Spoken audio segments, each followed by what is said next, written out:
Hey everybody, this is Roberto Blake of robertoblake.com helping you create something awesome today. So today I'm going to help you buy your first camera lens beyond your kit lens for your new DSLR camera, and the reason I'm going to help you with that is because it's a really hard decision. If you want to make great photos or shoot great videos, you need some quality glass to help you with that, and it's a tough decision to make with all the information out there. So let's see if I can make this simpler for you. One of the things I will say is that sometimes you do need to try these lenses before you buy them. That's why I always recommend that instead of just picking Canon or Nikon or Sony because a pro tells you, I think that you should pick a camera system that a lot of your friends and family members are shooting on. That way you can borrow lenses and borrow other gear and accessories from them, and so you can try it out, learn how to use it, and learn what fits you as a creator. I think that's so important, and I think that that's a good way to decide what camera system you want to buy. If that's not an option for you though, you can rent lenses before you buy them, and it's not that expensive, honestly. Our friends over at Lumoid actually let you rent lenses. They're not sponsoring this video, but I actually use them to rent this 85mm f1.8 because it's a lens that I'm thinking of buying. It would cost me $400 and it's an awesome portrait lens, but I don't know if I'm sold on it or not, and that's why I decided to rent it. So I get to play with it for a couple of days and make an informed buying decision. If you want to do that, you can use the info card here or the link in the description below so that you can try stuff out before you buy it, if you don't have the luxury of going to a friend or a family member. Now, all the big pros out there will tell you that it's all about glass. We have a friend who's famous for saying glass, glass, glass, glass, glass, and I think you guys know who I'm talking about. But he's not wrong. It's just that when you're just starting out, budgets can be a real thing. You don't know if you're going to stick with this, and you know what's good for somebody else may not be good for you. You may not need to buy an expensive 70 to 200 millimeter lens. I have a good friend, Eric Rossi, who actually did that early on because that's what pros said to do, but it was a lens that he wasn't using immediately, and he had to pay that off anyway. Granted, it's made him much more money than he spent on it over the years, but initially, it may not have been the best investment. What he might have been better off doing with that same like $2,000 plus investment is getting some really great glass that was within a much tighter budget, where he could have either spent half as much or gotten a variety of glass. So let's talk a little about that. One of the pieces that I have here on this crop body Nikon is an 85mm f1.8.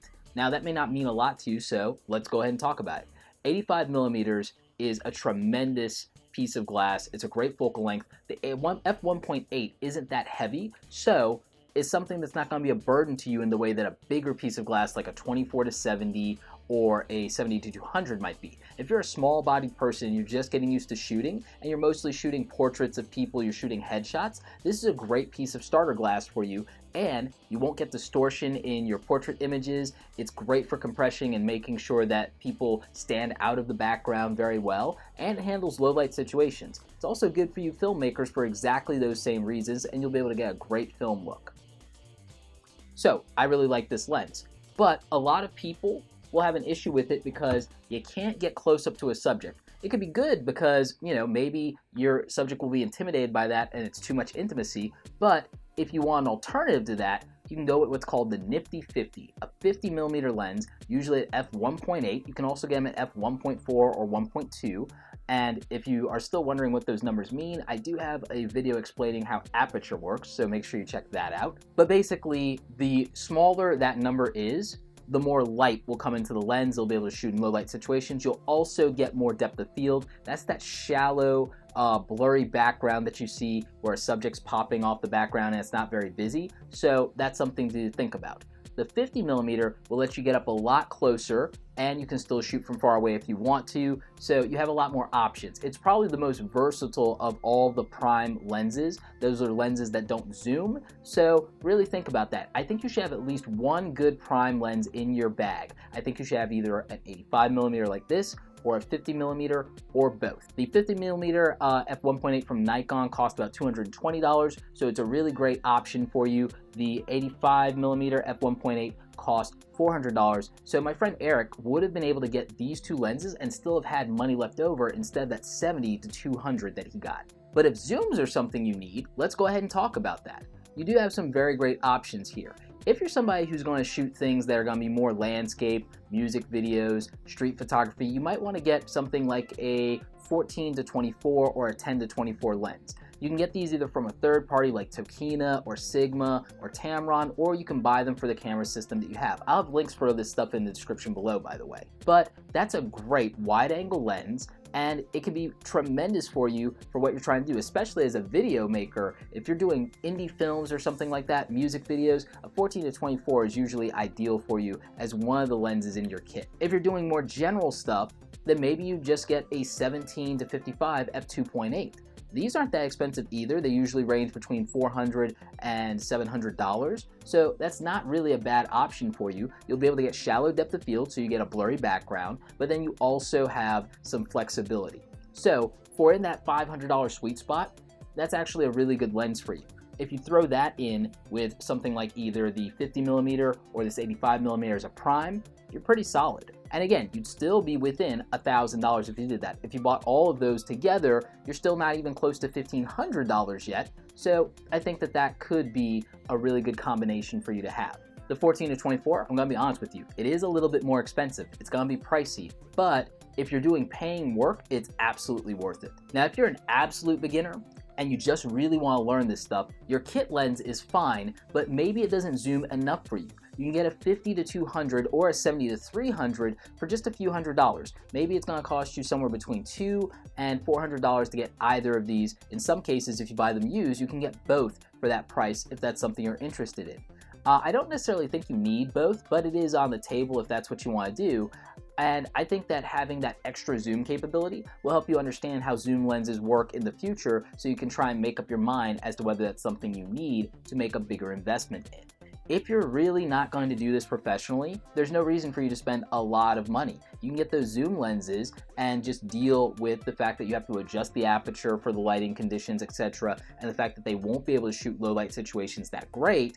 But if you're not doing that, it doesn't really matter. If you're someone who's not shooting indoors a lot, you're not shooting sports, you're shooting more stuff that's like family or vacations, or you're doing this as a hobby, these are still great lenses for you, and they're super affordable. Also, if you're a beginner and you're learning and you're not making a ton of money back on this stuff yet, but you're doing a few weddings for like one-off family members, cousins, relatives, something like that, then you can make your money back on this investment really easily, and you can start to build up toward better glass later. So let's go ahead and talk about some of this Pro Glass. I've used the 24-70 a couple of times. My friend Daniel has it. I'm thinking of investing in one myself. I've only used the 70-200 one time.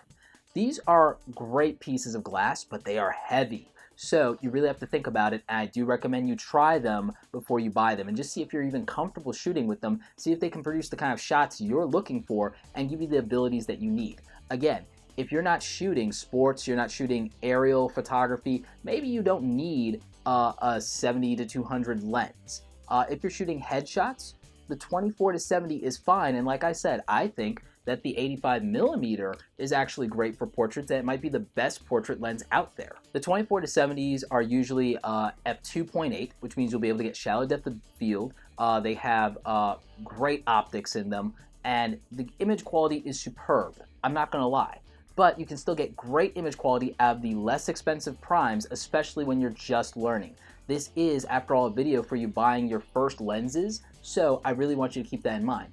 If you're doing video, the 24-70 can be very advantageous for you, especially if you're a filmmaker. It gives you a lot of flexibility because of that zoom range and the fact that you can control the lighting conditions because you have a fixed aperture and make sure that your shots look consistent. That's going to be very important to you. So if you're going to do videography, you're going to film events, then I would really consider investing in this lens. If you're going to shoot stuff that's a conference and you're going to shoot stuff that's pretty far away, you're going to shoot concerts, consider getting the 28-70 and the 70-200 for those situations. Even if you're a new photographer but you know that that's what you want to shoot, that's probably the best overall glass for you.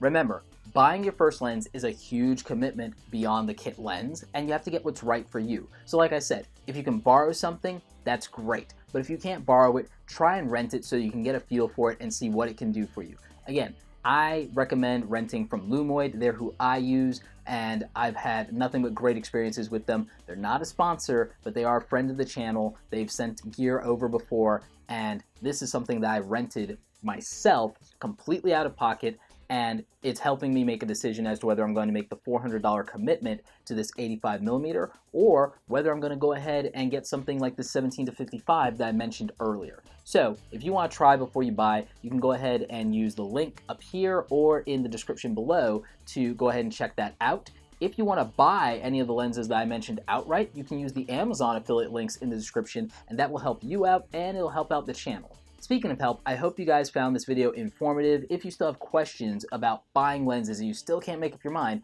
go ahead and leave me a comment. I'll try and answer as many of your questions as I can, but also remember there are other lens reviews here on the channel, and when you use the affiliate links or when you rent from Lumoid, that actually helps me borrow more gear or buy more gear that I can review and help you make a great buying decision. Anyway, like this video if you like it. Don't forget to subscribe. Check out the other awesome content on the channel. As always, you guys, thanks so much for watching, and don't forget, create something awesome today. Maybe with a new lens, or 2, or 3.